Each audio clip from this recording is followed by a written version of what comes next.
नमस्कार। ये महाभारत कथा पूरी तरह से वेद व्यास महाभारत के ऊपर आधारित है। यदि आप इसका निरंतर श्रवण करते रहना चाहते हैं तो इस चैनल को सब्सक्राइब जरूर कर लें और आगे आने वाली सभी पॉडकास्ट के नोटिफिकेशन के लिए बेल आइकन को भी जरूर से प्रेस कर दें। अब हम सुनेंगे दुर्योधन के प्रति भीष्मादि और युधिष्ठिर के प्रति अर्जुन का बल वर्णन।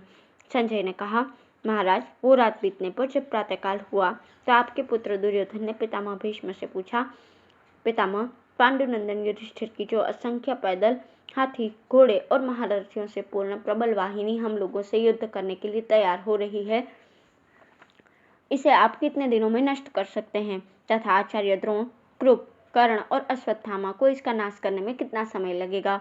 मुझे बहुत दिनों से ये बात जानने की इच्छा है, कृपया बतलाइए।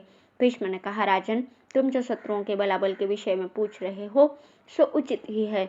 युद्ध में मेरा जो अधिक से अधिक पराक्रम, शस्त्र बल और भुजाओं का सामर्थ्य है वो सुनो। धर्म युद्ध के लिए ऐसा निश्चय है कि सरल योद्धा के साथ सरलता पूर्वक और माया युद्ध करने वालों के साथ माया पूर्वक युद्ध करना चाहिए।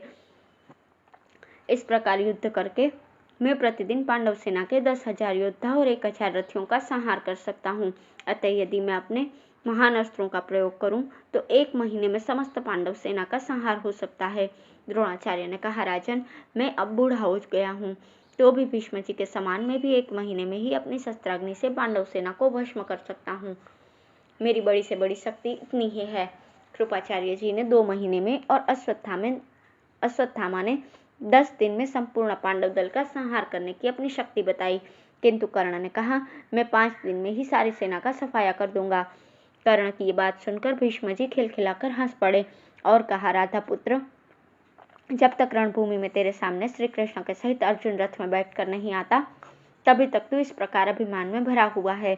इसका सामना होने पर तू इस प्रकार मनमाना बकवाद कर नहीं सकेगा। तब कुंती नंदन महाराज युधिष्ठिर ने यह समाचार सुना तो उन्होंने भी अपने भाइयों को बुलाकर कहा, भाइयों, आज कौरवों की सेना में मेरे जो गुप्तचर हैं उन्होंने वहां का सवेरे का यही समाचार भेजा है। दुर्योधन ने भीष्म जी से पूछा था कि आप पांडवों की सेना का कितने दिनों में संहार कर सकते हैं? इस पर उन्होंने कहा, 1 महीने में। द्रोणाचार्य ने भी उतने ही समय में नाश करने की अपनी शक्ति बताई। कृपाचार्य ने अपने लिए इसे दूना समय बताया। अश्वत्थामा ने कहा, मैं 10 दिन में ये काम कर सकता हूँ। जब कर्ण से पूछा गया तो उसने 5 दिन में सारी सेना का संहार कर सकने की बात कही। अतः अर्जुन, अब मैं भी इस विषय में तुम्हारी बात सुनना चाहता हूँ। तुम कितने समय में सब शत्रुओं का संहार कर सकते हो? युधिष्ठिर के इसके प्रकार पूछने पर अर्जुन ने श्री कृष्ण की ओर देखकर कहा, मेरा तो ऐसा विचार है कि श्री कृष्ण की सहायता से मैं अकेला ही केवल एक रथ पर चढ़कर क्षण भर में देवताओं के सहित तीनों लोकों और भूत भविष्य वर्तमान सभी जीवों का प्रलय कर सकता हूँ। पहले की रात वेशधारी भगवान शंकर के साथ युद्ध होते समय मुझे तो अत्यंत प्रचंड पाशुपतास्त्र दिया गया था, वो मेरे पास ही है। भगवान शंकर प्रलय काल में संपूर्ण जीवों का संहार करने के लिए इसी अस्त्र का प्रयोग करते हैं। इसे मेरे सिवा न तो भीष्म जानते हैं, न द्रोण, कृप या अश्वत्थामा को ही इसका ज्ञान है। फिर कर्ण की तो बात ही क्या है। तथापि इन दिव्यास्त्रों से संग्राम भूमि में मनुष्यों को मारना उचित नहीं है। हम तो सीधे सीधे युद्ध से ही शत्रुओं को जीत लेंगे। इस प्रकार आपके सहायक के अन्यान्य वीर भी पुरुषों में सिंह के समान है। ये सभी दिव्यास्त्रों के ज्ञाता और युद्ध के लिए उत्सुक हैं। इन्हें कोई जीत नहीं सकता। ये रणांगण में देवताओं की सेना का भी संहार कर सकते हैं।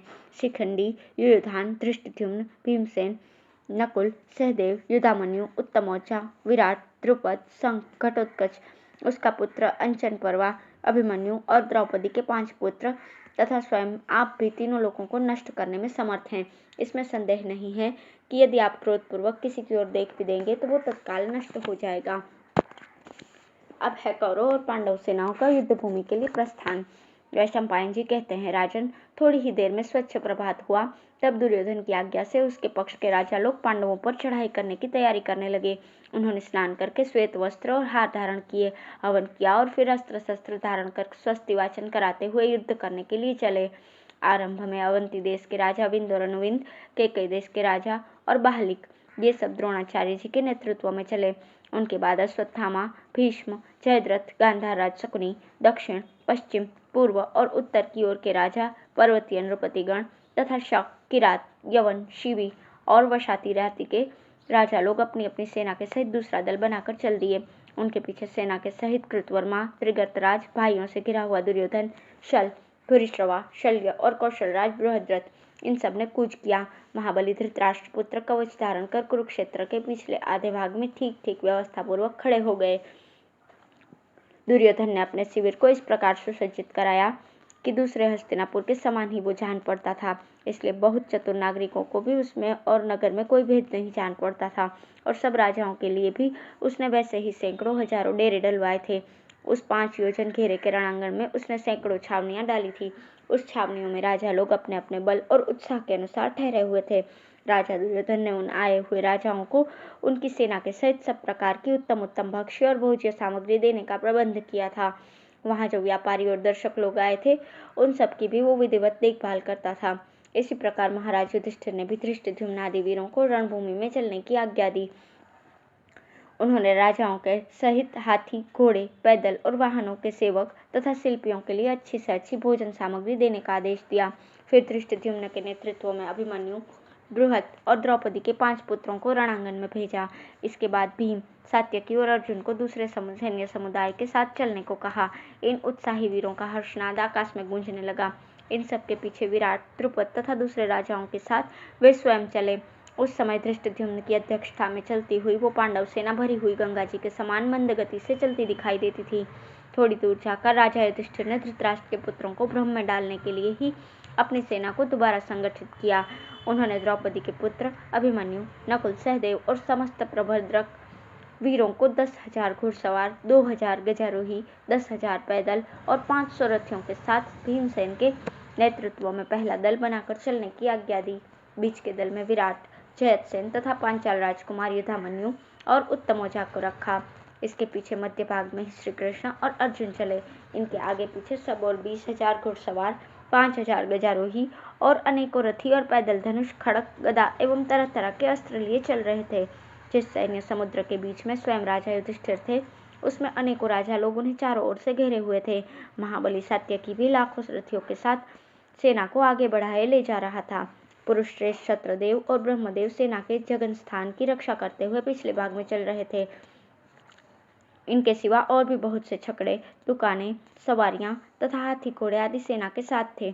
उस समय उस रण क्षेत्र में लाखों वीर बड़ी उमंग से भेरी और शंखों की ध्वनि कर रहे थे। धन्यवाद। यहाँ पर उद्योग पर्व समाप्त होता है। अब हम सुनना प्रारंभ करेंगे भीष्म पर्व।